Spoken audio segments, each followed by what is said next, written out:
Assalomu alaykum do'stlar, Nurinet kuzatuvchilari. Bugungi videomizda har doimgidek oylik hisobotlar haqida gaplashamiz. Ya'ni Nurinvest treyderlar jamiyatidagi berib borilayotgan signallarni oylik natijasi qanday bo'ldi va g'oyalarni ishlaganligi va ishlamaganligi qanday sabablar bo'lgani haqida iqtisodiy qarashlarni va tahlillarni ko'rib o'tamiz. Demak, videomizni boshladik. Bu oyda bizda berilgan g'oyalarimiz soni umumiy holatda oldingi berilgan oylardagi va bu oylardagi umumiy g'oyalar soni 21 ta g'oyalar bo'ldi. Mana bu yerdan ko'rib turishingiz mumkin.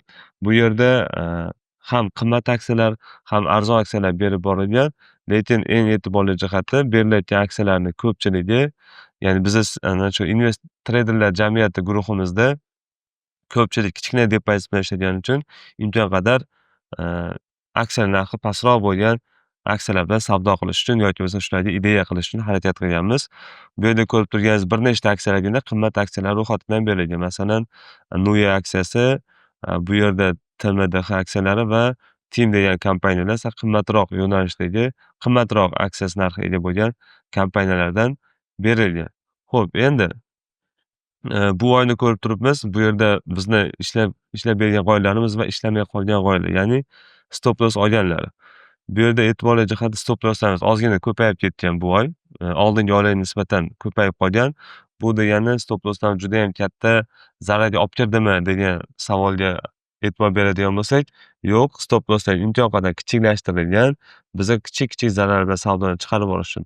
Lekin take profitlarga qaraydigan bo'lsak, take profitlar TPlarimiz hammasi stop lossga nisbatan kattaroq nisbatlarda olingan. Misol uchun bu yerda mana Pirta degan aksiyani ko'radigan bo'lsak, target 1 olindi, target 2 uchun ham target 2 ni ham oldi, ya'ni 15% dan ortiqroq daromad olib kelindi. Endi Nuya degan kompaniyamiz bu stop loss oldi, lekin yurib berdi. Keyingi ISA degan kompaniya $10, $55 kompaniya ekan. Bu 6,5% dan ortiqroq stop loss oldi degan bizga ko'rsatkichni ko'rsatyapti. Ya'ni ko'rayotgan bo'lsangiz, foyda nisbati kattaroq stop losslarga nisbatan. Endi bu yerda e'tibor beradigan narsamiz, bu oyda biz eng katta daromadga olib chiqqan kompaniyaning bittasi bu iRobot kompaniyasi edi. iRobot aksiyasi narxi juda ham kichkina, lekin juda ham sezgir, ya'ni juda ham volatilniy kompaniya bo'lgani uchun mana bu yerda juda ham katta volatilность bilan zo'r daromad olib chiqib berdi. Lekin oxirgida mana bu joyda iRobot kompaniyasida qarzlari kattaligi sababli qarzlarni to'lay olmaydigan bo'lsa, dekabr oyining oxirigacha kompaniya bankrotligini e'lon qilishi mumkin degan xabarlar tarqadi. Shuning orqasidan aksiya narxlari keskin tushib ketdi. Bu narsada ba'zi bir bizni mana shu trading jamiyatidagi treyderlarimiz kimlardir stop loss bilan savdodan chiqib ketdi, kimlardir savdodan chiqib keta olmadi, kim ana shu holatda qolib ketdi. Bu narsa ogohlantirildi, ya'ni bozor sirazi tashlab yubordi buning orqasidan. Kimlardir foydasini qilib, stop losslarni zararsiz nuqtaga olib qo'ygandan keyin bozorda bunaqangi harakatlar sodir bo'ladi. Shuning uchun har doim treyderlarga biz tavsiya qilamiz, stop loss bilan ishlashlik bu treyderda depozit saqlab qolishga eng yaxshi instrument hisoblanadi. Mayli siz zararda chiqib keting, mayli topgan foydangizni qanchadir qismini berib yuboring. No, eng muhim tomoni depozitni saqlab qolinyapti. Depozitni saqlab qolgandan keyin ertaga yana qanaqadir ideya qilib bozorga kirsa bo'ladi. Hop, bu yerda endi e'tibor beradigan jihatlarimiz stop losslar nimaga bu oyda ko'payib ketdi?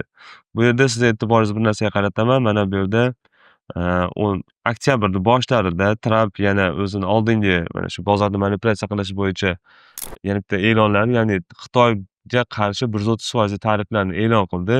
Xitoyga boshqa davlatlarga qarshi yana qo'shimcha tariflar qo'yamiz degan ma'lumotni e'lon qilgandan so'ng S&P 500 indeksida juda ham kuchli impuls bo'ldi aynan shu kuni. Mana bu joyda ko'rsangiz bo'ladi. Hop, 10-oyda 10-sanasida. Xuddi shu sanada mana Tramp ma'lumotni chiqaryapti. 10-oyda 10-sanasida, ya'ni 10-oktyabrda Xitoyga qarshi tariflar, biz Xitoyni yana tariflarni qo'yamiz. Yana savdo urushlari yoki bo'lmasa mana shunaqangi narsa e'lon qilgandan so'ng bozorda juda ham kuchli reaksiya bo'ldi. Bu reaksiyaning orqasidan necha foiz zararga olib kirdi umumiy holat. S&P 500 ni ko'radigan bo'lsak, S&P 500 bir kun o'zida 3% dan ortiqroq minusga kirib ketdi. Ya'ni bu sohada ko'pchilik biladiki, agar S&P 500 1% yoki 3% qullaydigan bo'lsa, boshi sensitiv, ya'ni judayam ta'sirchan bo'lgan kompaniyalar, Nvidia'larga o'xshagan, AMD'larga o'xshagan yoki texnologiyaga aloqador bo'lgan kompaniyalar judayam seziroq harakat qiladi. Misol uchun, S&P 500 3% tashlasa, texnologiyada kompaniyalar 5%, 15% atrofida zararga olib kirib ketishi mumkin bo'ladi. Shuni hisobiga bizni bergan ideyalarimizda ham ba'zi bir aksiyalarimiz mana shunaqangi holatda minusga qarab olib kirib ketganini ko'ramiz. Lekin bu yerda iloji boricha diversifikatsiya qilishga ham harakat qilganmiz. Shuning uchun ko'pgina pozitsiyalarimizni imkon qadar foydaga olib chiqishga bizda bozorda imkoniyat bo'ldi. Bu narsa hammaga tushunarli bo'lsa, bu tomonini tushuntirib o'taman, ya'ni holdlar soni. Hozirda berilgan aksiyalarimizdan hammasi ham take profit yoki stop lossga urilmagan va 6 ta aksiyamiz ushlab turilibdi. Umumiy foizni bu yerdagi hamma ideyalarni qo'shib hisoblaydigan bo'lsak, 134% lik natijani ko'rsatyapti. Lekin umumiy holatda shu zararlarga foydalarni hammasini qo'shgan hisobda ham umumiy holatda olib qaraydigan bo'lsak, eng qiziq tomoni 640% lik daromadda chiqilgan bu oyda berilgan g'oyalarni umumiy statistikasi. Bu nima degani? To'g'ri, zarar bo'ladi treyderda, chunki zarar qilmaydigan treyderda o'zi bozorda bo'lmasa kerak. Hech qaysi treyder bozorda 100% holatda yo'nalishni aniq topib, zo'r holatda savdo qilish qiyin. Shu sababdan ham minuslarni to'g'ri qabul qilamiz. Bozorda kutilgan, kutilmagan holatlar bo'lishi mumkin. Mana shu narsalarni bozorda bizni stop losslar chegaralab qoladi va depozit saqlab qo'shimcha savdoni amalga oshirish orqali mana 640% lik bir oyda natijaga erishildi. Menimcha bu aksiya bozor ishlaydiganlar juda ham yaxshi bilishadi. Bunaqangi nostabil bo'lgan bozorda ham portfelni qanchadir holatda daromadga olib chiqish bu juda ham qiyin, mushkul masala bo'lib qoladi va oxirgi paytlarda ko'radigan bo'lsak, mana bu joyda e'tibor berishimiz kerak bo'lgan qismi. S&P 500 3 ta gap bilan tepaga sakrab ketdi. Bunga nima sabab bo'ldi? Bu yerda qanaqangi holatlar bor edi? Umumiy bozorda hamma kutayotgan mana shu rate cutlar edi. Ya'ni Amerika fond bozoridagi mana shu Fed tomonidan foiz stavkalarini pasaytirish bo'yicha e'lon qilish kerak bo'lgan rate cutlar, ya'ni stavkalarni pasaytirish. Bozor 0.25 punkt kutgan edi. Fed ham aynan shu narsani 0.5 punktga kamaytirdi foiz stavkasini. Hozirgi paytda 4% ga tushib qoldi foiz stavka.